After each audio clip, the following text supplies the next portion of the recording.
आंदोलन में देखी किस तरह से आप अडिग बन गए। आप में से कितने लोग शहीद हुए, लेकिन आप पीछे नहीं हटे, आप किसी के सामने कभी नहीं झुके।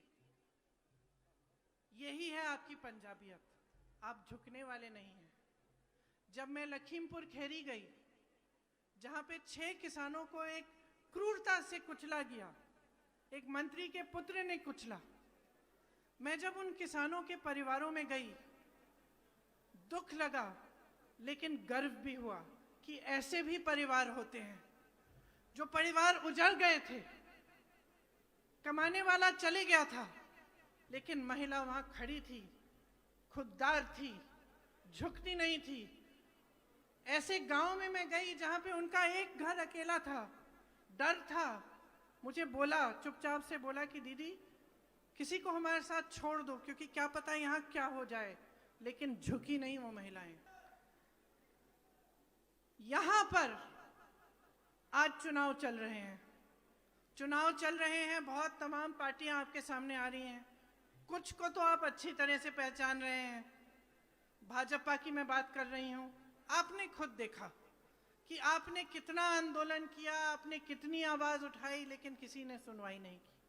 तो उनकी तो बात ही नहीं करते, उन्हें आप अच्छी तरह से पहचानते हैं। लेकिन यहाँ एक और राजनीतिक दल है जो दिल्ली से आया है। अब उनको आप सही तरह से पहचान रहे हैं कि नहीं, इसके बारे में आपसे मैं पूछना चाहती हूँ। देखिए, आपके सामने दिल्ली का मॉडल दिखाया जाता है बड़े बड़े विज्ञापनों पे, और आपके पास लोग आकर प्रचार करते हैं कि दिल्ली का मॉडल देखिए, दिल्ली की सरकार देखिए। मत भूलिए मेरे भाइयों और बहनों, एक बार पहले एक ऐसे मॉडल का प्रचार हुआ था 2014 में, जब भाजपा की केंद्र में सरकार बनी थी, तो गुजरात मॉडल के आधार पे बनी थी। उसी तरह से जिस तरह आपके सामने आज प्रचार हो रहा है, बड़े बड़े विज्ञापन थे, इतना विकास हुआ है गुजरात में, बिजनेस आसान हो गया है, गरीब नहीं है, सब अमीर हो रहे हैं, सब खुशहाल हैं, किसान खुशहाल हैं, रोजगार ही रोजगार है। और क्या हुआ? वो मॉडल सिर्फ विज्ञापनों में था। आपको एक ऐसी सरकार मिली जिसमें रोजगार घटे, आपको एक ऐसी सरकार मिली जिसने किसानों को कुचल डाला, एक ऐसी सरकार मिली जिसने शिक्षा, सेहत के कोई संस्थान नहीं बनाए। और दिल्ली की असलियत भी अलग नहीं है। जो आम आदमी पार्टी है वो उभरी कहाँ से है? वो उभरी ही आरएसएस से है। आम आदमी पार्टी के नेता खुद कहते हैं कि हम भाजपा से बड़े भाजपा हैं। दिल्ली में सेहत संस्थान, शिक्षा के संस्थान के नाम में कुछ नहीं है। आपको बताया जाता है कि बढ़िया बढ़िया स्कूल बने हैं।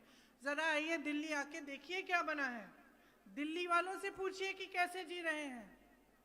तो आज का जो माहौल है, आज जो आप परिस्थितियां देख रहे हैं, इसमें आपको जो राजनीतिक दल हैं, जो नेता हैं, इनकी असलियत पहचानने की बहुत ही महत्वपूर्ण जरूरत है। जब तक आप असलियत नहीं पहचानेंगे, तब तक आप सही निर्णय नहीं ले सकते। और दिल्ली में भी कांग्रेस पार्टी से नहीं, लेकिन भाजपा और भाजपा की सरकार द्वारा चल रही थी। वो जो छुपी हुई साठगांठ थी, वो आज खुले में आ गई है। इसीलिए हमें वो सरकार बदलनी पड़ी, इसीलिए हमें एक नई राजनीति आपके सामने लानी पड़ी। हम आपकी आवाज सुन रहे थे, हम जान रहे थे कि कुछ गलत हो रहा है। उसको ठीक करने के लिए एक नई राजनीति आपके सामने आई। उस नई राजनीति में आपको एक ऐसे इंसान, एक ऐसे शख्स मिले, चरणजीत सिंह चन्नी जी, जो आप में से उभरे, जो आपकी तरह हैं। अगर आप आम आदमी की सरकार को देखें, वो सरकार जो आज भी जितने भी आप विज्ञापन देखते हैं, उसमें किसका चेहरा दिखता है? केजरीवाल जी का चेहरा दिखता है, एक ही नेता का चेहरा दिखता है। क्यों? क्योंकि अगर सरकार बनेगी यहाँ, तो वहां से चलेगी। कोई फर्क नहीं होगा किसी भाजपा की सरकार में और इनमें। ये भी दिल्ली से ही चलाई जाएगी, आपके लिए नहीं चलेगी। आपको बताया जाता है कि बहुत उपलब्धियां हैं इस सरकार की, लेकिन कोविड के समय देखिए क्या हुआ। ऑक्सीजन की कमी थी, अस्पताल भर गए थे, कुछ नहीं, नए अस्पताल, नई स्वास्थ्य सुविधाएं नहीं बनाई। जांचों में घोटाले थे, मृत्यु के आंकड़ों में घोटाले थे। हर तरह से, हर तरफ से जब आप देखें तो वहाँ की सरकार विफल हुई है। क्या आप ऐसी सरकार अपने पंजाब में भी चाहते हैं? या आप एक ऐसी सरकार चाहते हैं जो अपनी गलतियों को समझते हुए लेकिन एक नई राजनीति को उभारे? आपने देखा है कि मात्र 100-150 दिनों में कितना काम किया गया है।